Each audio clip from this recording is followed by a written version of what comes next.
And I am not sorry for the things I did do. This is the worst case I've ever seen. Agree with the family. I hope you die in prison as well. Hi everyone, my name is Amir and tonight on Crime Cases TV channel we are going to examine 5 reactions of crazy killers in the court together until the end of this video. The first case is related to 19 years old Ronnie O'Neal. On March 18, 2018, a police department in Florida received a call that a woman on the other end was asking for help from the police operator, and another voice on the other side was saying that he killed me. About 5 minutes later, another call was made to the police. A man behind the line claiming he was attacked by white demons. The person who had called the police department was Ronnie O'Neal, who had killed his 33-year-old girlfriend Kiki and her 9-year-old daughter. He had killed them with an axe and even wanted to kill his 8-year-old son before setting fire to the house. When Ronnie's son was running away from his father, he saw a policeman and explained everything to him. When the police wanted to arrest Ronnie O'Neal, he resisted and got into a fight with the police, who had to use a STN gun. In his speech in court, he said that his girlfriend was the devil and his children were the children of the devil. Fortunately, his son survived and now he could talk to police about the events of the night of the accident. 3 years after this incident, Ronnie O'Neal's son even testifies against his father in court. Someone outside, and then I just saw my dad chase him, hit the with an axe. And then he went in the garage, I followed him, like had his foot on top. I was laying my stomach, he had his foot on top of me. Throughout the court, Ronnie was listening to the terrible work he had done to his son and his entire family, but he didn't show any expression on his face and there was no remorse on his face. Not only did he not regret his work, but he interrogated his helpless son in court and held him accountable. Hurt you that night of this incident? Yes. I did. And how did I hurt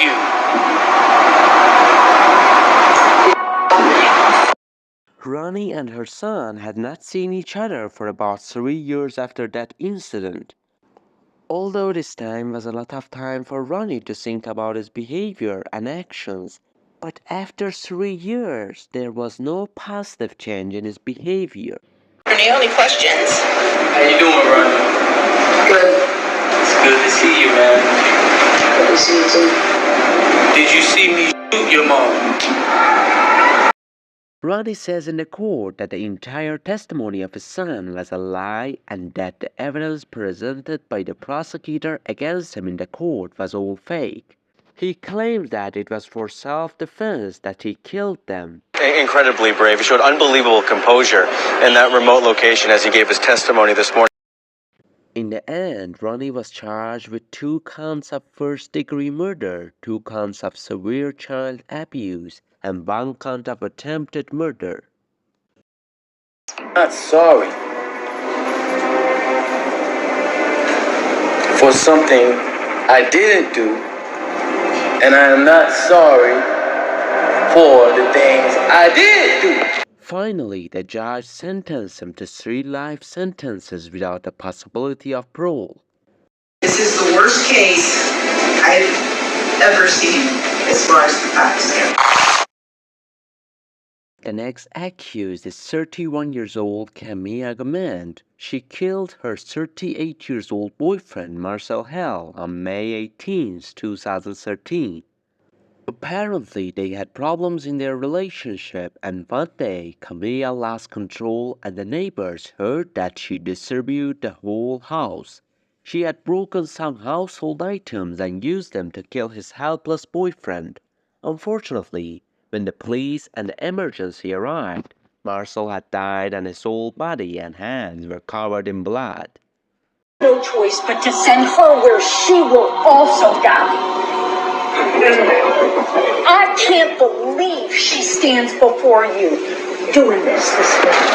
Kamya was arrested an hour after she killed Marcel. She insisted throughout the trial that she was innocent. She said that I thought Marcel was a thief, that's why I killed him.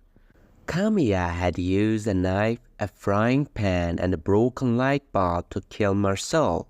Throughout the trial, she calmly says that I'm innocent and I had no right to go to jail.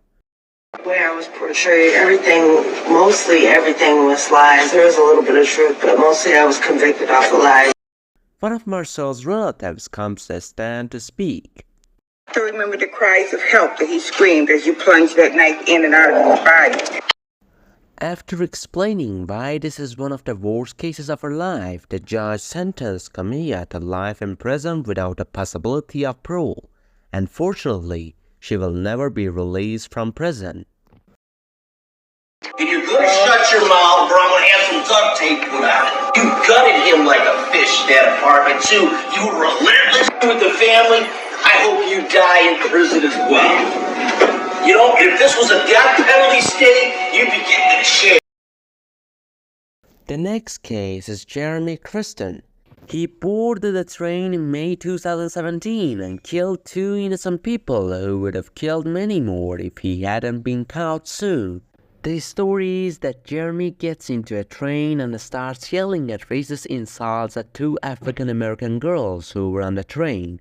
After a few minutes, train passengers come and defend these 2 girls, and this makes Jeremy more angry. One of the passengers pushes Jeremy back to get him away from the girls, but Jeremy quickly takes out his knife and stabs him and another person with a knife and kills him. 2 people who just wanted to ease the tension. He almost killed a 3rd person, Michael Fletcher, who was 21 years old, but luckily he was able to survive. All these events lasted 12 seconds. After this event, Jeremy ran away and still had the knife in his hand and was threatening the rest of the people who were on his way. At the same moment when Jeremy was trying to escape, a group of passengers got off the train and followed him and called the police and were aware that Jeremy couldn't escape and hide.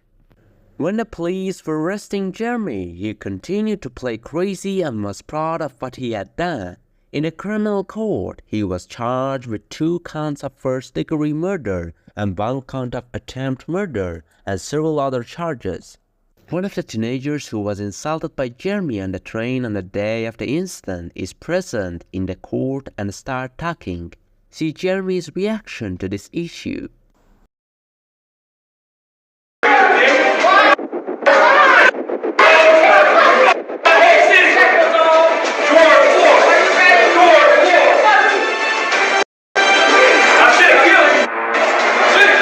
In the end, the judge sentenced Jeremy to 2 life sentences without a possibility of parole, but later it became clear that this was not the first time that Jeremy had done this. In general, Jeremy was a racist person and no race other than his own race. He didn't accept that he was white and treated them with curses, hatred, and insults. Shortly before the incident on the train, Jeremy had attacked another woman and then he had racially insulted the bus driver and threatened to kill him. After these incidents, another 25 years Jeremy's imprisonment was added, but it didn't matter because Jeremy Kristen is going to spend the rest of his life in prison. Oh, it's like we got a Christian or Muslim bus driver. The next accused is 40 years old Keith Ferguson, who is the most hated. In November 2014, Keith Allen had a fierce fight with his wife. Although this wasn't their first fight, this time their argument was so intense that it had never happened before. Allen and Tiffany had 4 children and all 4 children were at home that day when they were fighting. Allen begins to beat Tiffany and then takes his gun and kills Tiffany, but Allen's work doesn't end here. He forces his children to get in the car and go to Tiffany's parents' house together. After they got there, Allen forced his kids to watch the horrible scene when Tiffany's father was being killed by him. After killing his wife's father, Allen went to the neighbor and took one of the neighbors hostage. Another neighbor who saw these tragic events immediately called the police. After 7 hours, Pelly managed to arrest him. Has already murdered and murdered multiple people and fled and has taken hostages. Keith Allen acts like a bored kid in court. He's relaxed in his chair and doesn't even look at the prosecutor and the families of the victims. Mr. Ferguson, can I get you to stand up there at the podium, please? Alright, I need to have you raise your right hand for me. Okay, alright. Ish. Okay, stop. At this moment, one of Tiffany's friends comes to the stand and starts talking. One day, we would kill her. She would always reply, "He loves his kids too much. He won't kill me. He loved them so much. He murdered their mother and grandmother." Tiffany knew that Ellen was a troublemaker, but she lived with Ellen either because of her children or because of Shaya's figure. It's interesting that Ellen herself believes in the court that she was not a good father. May not meet the clinical definition of insanity, but there's clearly something fundamentally wrong. Finally, Ellen was sentenced to life imprisonment without a possibility of parole, and his last words in court were, "I'll see you in hell." Case Allen can curse, insult, and yell as much as he wants, but what they are not going to change is that he should be in prison for the rest of his life. The last case is related to a person named Randall Moore, who is a domineering, deceitful, and nervous person. Point blank, I have not 1 ounce of remorse for Treesan's death. Randall is a controlling person and his wife Tristan was separated from him. A few years ago, when Randall and Tristan were newly married, Randall had started to separate Tristan from his family and friends. He wanted Tristan to rely only on him so that he could control her however he wanted. But in the end, Tristan couldn't tolerate Randall's behavior and decided to break up with him. After Tristan decided to break up, Randall was very angry. In the beginning, he kept secret that she will stay with me and everything will be fine and I will change. But when he sees that Tristan is not coming back, this behavior shows that Tristan is very afraid and orders him to keep her distance from Randall. This means that Randall was no longer allowed to come closer to Tristan and his child than a certain radius. Tristan wanted to celebrate her 31st birthday and be with her family and friends. Tristan had gone out shopping to get some things for her birthday party, and a few hours later, her family received a message from Randall. In fact, Randall had been following Tristan for several weeks and finally caught her in the parking of the store where Tristan had gone to shop. Randall stole Tristan from the parking of the store to the apartment where they used to live together.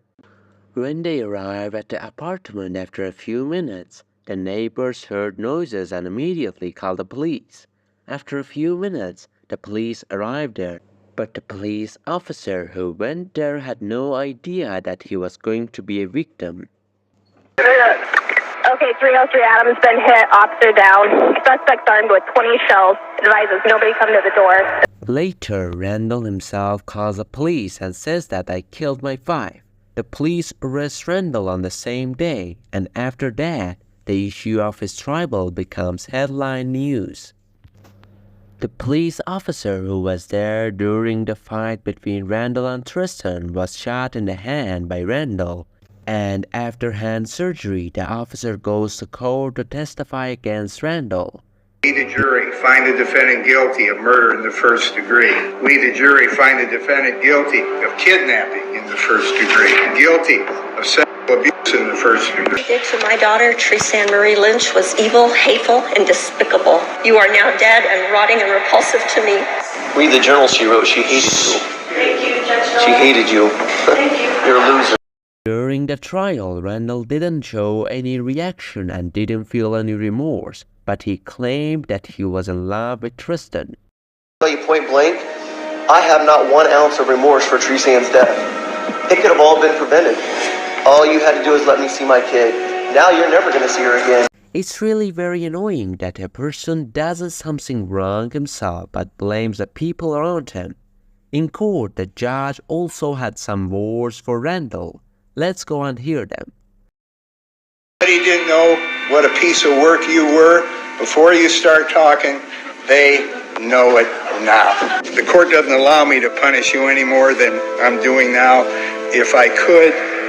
In the end, the judge sentenced Randall to life imprisonment plus 25 years in prison. Well, that's for tonight's video. Thank you for being with me until this moment. If you are interested in crime videos, interrogation room, criminal court, and real crime documentaries, please subscribe the channel. I am waiting for your likes and comments about this video.